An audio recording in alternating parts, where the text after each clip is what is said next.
pagi murid-murid. Baiklah, di sini saya ingin memperkenalkan diri terlebih dahulu. Perkenalkan, nama saya Anggi Yastri. Saya guru mata pelajaran geografi. Baiklah, untuk memulai pelajaran kita pada pagi hari ini, marilah kita berdoa terlebih dahulu. Berdoa mulai.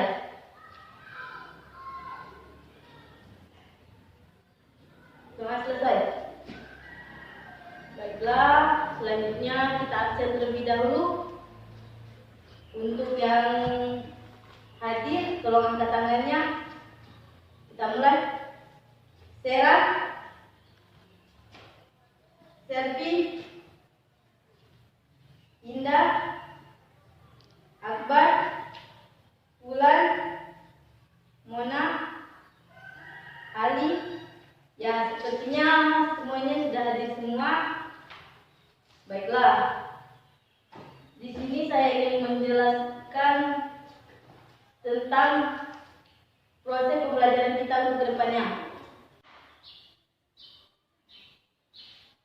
Baiklah, untuk kontrak pembelajarannya, kewajiban aturan belajar terbagi menjadi dua kewajiban. Ada kewajiban untuk siswa dan ada kewajiban untuk guru.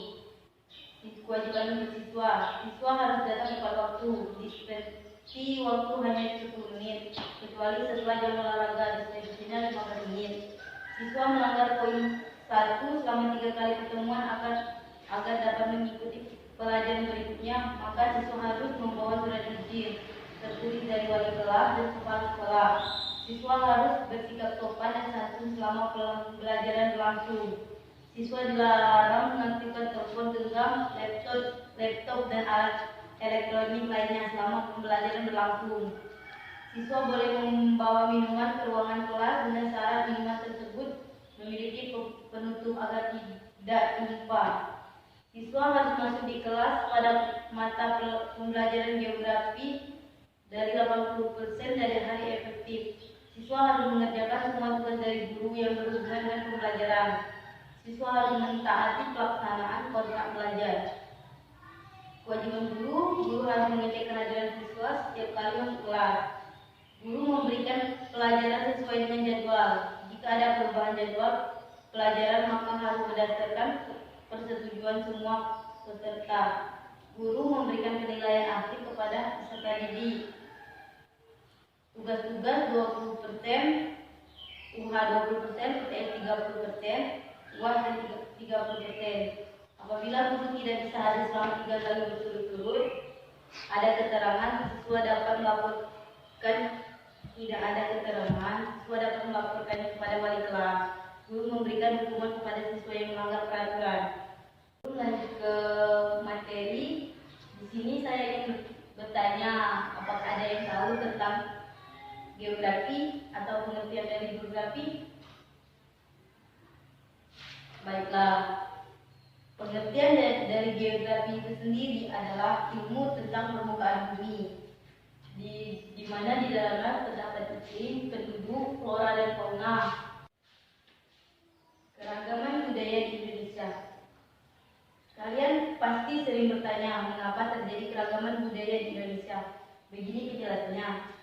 Mengapa terjadi keragaman budaya? Keragaman budaya di Indonesia ada karena faktor geografi sebagai negara kepulauan. Keragaman terjadi juga karena letak Indonesia di jalur pelayaran perdagangan dunia, hingga interaksi dengan budaya bangsa lain menjadi erat. Indonesia terdiri dari kurang lebih 656 suku bangsa dengan bahasa lokal 300 macam.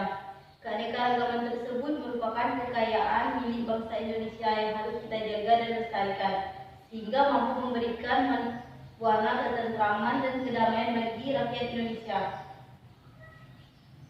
Interaksi di masyarakat yang sosial, beragam dan budaya.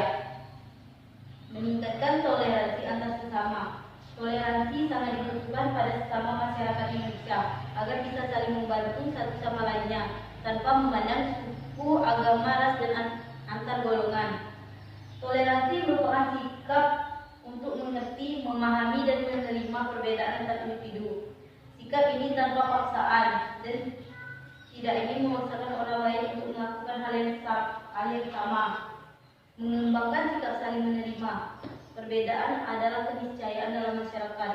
Sebagaimana mestinya seorang saudara, maka tidak boleh untuk saling menjatuhkan karena dia atau mereka berbeda, terutama untuk membuat keberagaman di Indonesia tetap berjalan. Di negara yang lainnya tentu tidak memiliki keberagaman yang begitu banyak. Memang tugas bangsa Indonesia saat ini cukup berat karena harus menjaga keberagaman ini agar tetap lestari. Menerima perbedaan antar suku, agama, dan kebudayaan dapat dimulai dengan lingkungan sekitar terlebih dahulu. Buat lingkungan masyarakat yang nyaman, tentram, dan aman. Kemudian sampaikan kepada saudara lainnya bahwa hal itu penting untuk dilakukan. Menghargai perbedaan yang ada. Manusia memandang dan menyikapi apa yang terdapat dalam alam semesta bersumber dari beberapa faktor yang dominan dalam kehidupannya. Faktor itu boleh jadi berasal dari kepercayaan, tata nilai masyarakat, atau lainnya. Luasnya pandangan manusia tergantung pada faktor dominan yang mempengaruhinya. Menghargai perbedaan dilakukan sesuai norma dan hukum yang berlaku di masyarakat dan negara. Bila ada perbedaan, musyawarah untuk mufakat adalah jalan terbaik. Menjalin kerjasama yang baik. Tentunya dibutuhkan saling kesepahaman antar individu, keluarga, bertetangga, dan dalam masyarakat lingkup kecil demi keselarasan kehidupan. Kerjasama yang dilakukan dilandasi rasa ikhlas dan penuh tanggung jawab untuk mewujudkan tujuan bersama.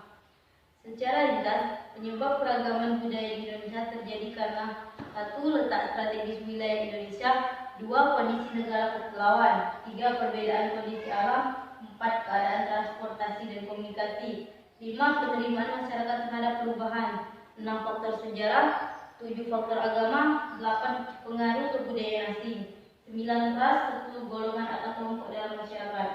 Manfaat keragaman sosial budaya ini sendiri adalah menjadi kekayaan budaya bangsa. Dengan menjadi satu kesatuan dalam negara Republik Indonesia, berbagai macam budaya yang terbentang dan tambah hingga Merauke menjadi kekayaan Indonesia. Kekayaan budaya yang ada dilindungi pemerintah dengan undang-undang sekaligus mendorong pelestarian kebudayaan daerah, mempererat persatuan dan kesatuan bangsa Indonesia. Bahasa daerah merupakan salah satu unsur penting dalam membangun suatu kebudayaan. Bahasa daerah menjadi identitas dan alat komunikasi bagi masyarakat penggunanya. Bahasa juga mencerminkan jati diri kelompok suatu suku bangsa. Hal ini perlu menjadi perhatian yang kita semua untuk melestarikan kekayaan bangsa ini agar tidak punah.